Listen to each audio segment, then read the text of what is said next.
Welcome, brothers. I'm JK Amazy, the founder and head coach of Porn Reboot. And today we're going to be talking about the difference between shame and guilt and the impact that both of these have on your reboot. That is, the process of ending your out of control behavior with porn, sex, or masturbation and rewiring your brain.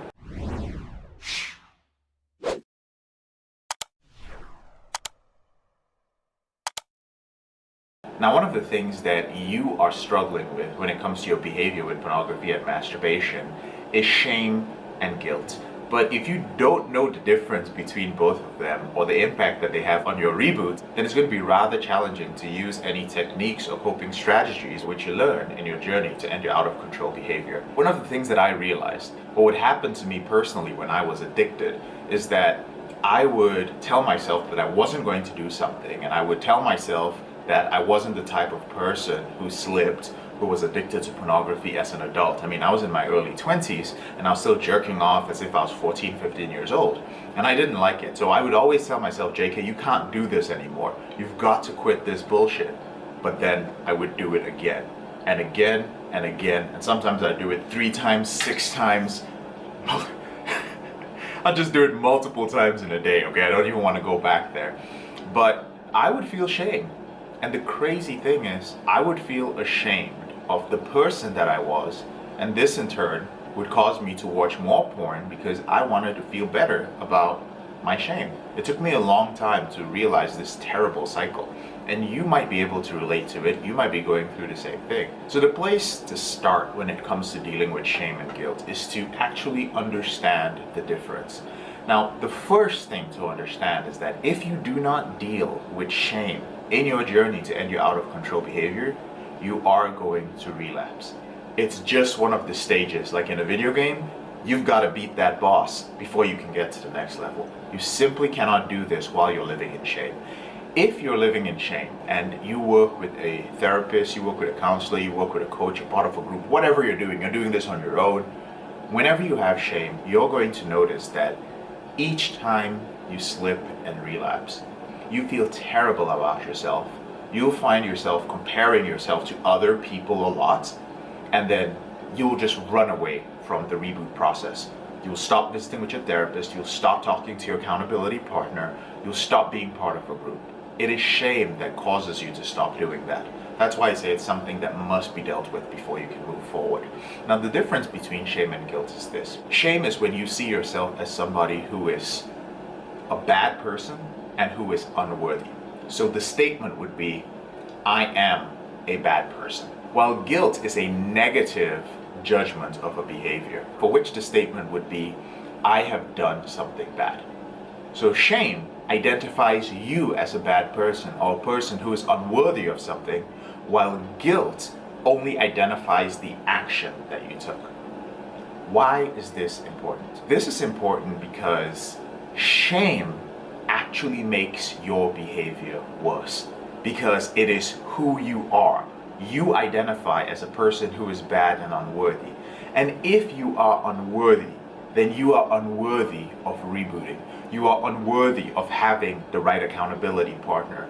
You are unworthy of this wife, this girlfriend, this wonderful person who is in your life.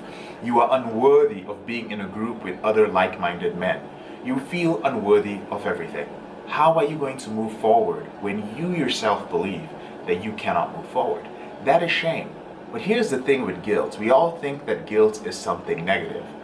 But the thing about guilt is that you are dissociated from the thing that you did.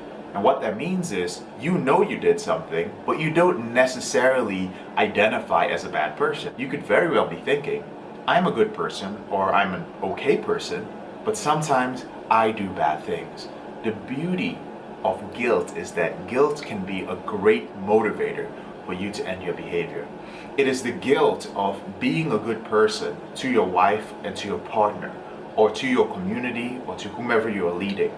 And they know you're a good person, and they keep highlighting all your positive aspects. And so you tell yourself, everybody thinks that I'm a good person. Everyone assumes that I'm a worthy person. And you know what? I am. But I feel bad because I am undermining their belief in me. I keep doing this thing which is bad and this thing which is unworthy of the belief and trust that you're putting into me. And so there's a motivation to change so that you can identify more with the good part of yourself. But if you don't change and you remain in guilt for a long period of time, all those layers of guilt end up becoming shame. And then it goes from, I'm a person who did something bad, to, I'm just a bad person. And that is why it is so critical that you end your behavior with pornography. If you're out there and you're still trying to do this on your own and you're feeling guilty, over the years, whether you like it or not, that guilt will eventually transform to shame. And then you're going to spend your life as a person feeling that he's unworthy, because this is going to spill into every area of your life. You're going to feel unworthy for your kids, you're going to feel unworthy of chasing your dreams, you're going to feel unworthy of the relationship that you're in. That is no way to live your life. And in fact, it becomes a little bit more convoluted when you start looking for a solution. You're like, why is it that I can't accomplish my goals? Why is it I can't do this and I can't do that? Then you go sit down with a therapist, you go sit down with somebody to help you, and they start trying to help you, but you never tell them that you have an out of control behavior with pornography. You keep talking about all these different things that you're struggling with, your childhood, the root cause, when the only problem is that you have a lot of shame and your shame is holding you back. This is how men spend years, spend thousands of dollars, and just waste time because they don't know about shame and they don't know how guilt can transform itself into shame. Now here's something interesting from the perspective of a reboot coach. I've been working with men for the past 9 years to help them end out of control behavior with porn, sex, and masturbation. And one of the interesting things that I found out is that most men, you may think that shame has to do with something moral or it has to do with something ethical. But on the contrary, I found out that for most men just don't have any ethical or moral issues with what they've done. They don't really have a deep moral issue with stepping out on their relationship and having sex with another woman outside of that relationship. They don't really have an ethical issue with watching pornography all the time and then going to church on Sunday and preaching the gospel, right? Or whatever the case may be, right? They have no problem with that. But their shame comes from prioritizing their behavior with pornography, sex, or masturbation over the other commitments they have.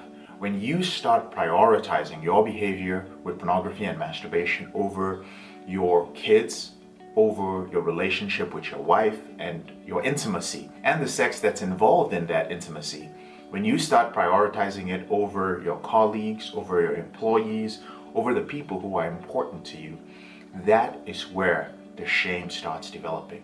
And the more addicted you get, and as you start going up the different levels of addiction, the deeper your shame becomes. So there are two simple solutions to this, and this is how I ended up dealing with my shame. And this is the same way that I help my clients deal with shame. The first thing we do is we explore your negative core beliefs.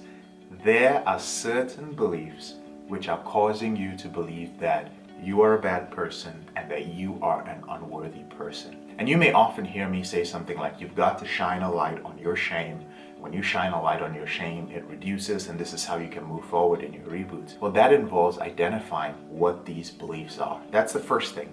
The second thing is, in some cases, there's a lot of shame that has been with you for many years that has nothing to do with your behavior with pornography. Maybe shame that was induced when you were a child. Maybe it was shame that was induced when you were a teenager or early in your adulthood. Personally, there were some things that happened to me as a child, and I carried the shame with me for many years. So it was particularly challenging for me to identify those beliefs. It actually took many years. So what I did instead was that I reframed the shame as guilt. And this is another way to deal with shame, which is really deep-rooted. What these two steps do ultimately is they make the reboot process a choice instead of an obligation. And what that means is that a lot of men feel that rebooting is something that they have to do. They feel like, man, I have to do this in order to improve my life. And it's an obligation because you see so many obstacles in front of you. And you don't even know what these obstacles are. You don't know whether these things are your self-esteem. You don't know whether they are shame. You don't know whether there was some unresolved issue in your past. And so the whole process just becomes a drag. And I don't believe that that's what it should be. I believe that rebooting is something that happens to people in different areas of their life. It just so happens that yours is happening in the area of your sexual life. This is life. Life isn't supposed to be a fun experience all the time. The reboot process, is an experience, and it has its ups and its downs. So you don't want to feel obligated to it. You want to feel that you actually have a choice to do this. Like, I could do it if I wanted to, or I could not do it if I want to. So the purpose of these two different approaches ultimately is to take you from a place where rebooting stops being an obligation. It's an obligation when you feel that you are absolutely trapped. And you feel trapped when your shame has caused you to identify as a person who is bad. And you feel that, man, I need to stop being a person who is bad in order to change every aspect of my life. And that's very challenging. That's like looking up a huge mountain. But when you can identify certain negative beliefs, you can explore them, identify them, change them, when you can reframe some of your shame into guilt instead, which is where you stop identifying with the shameful thing and you just start realizing that, you know what, maybe I did something bad, right? That's a possibility, and the different ways that we can explore that. But now it stops being an obligation.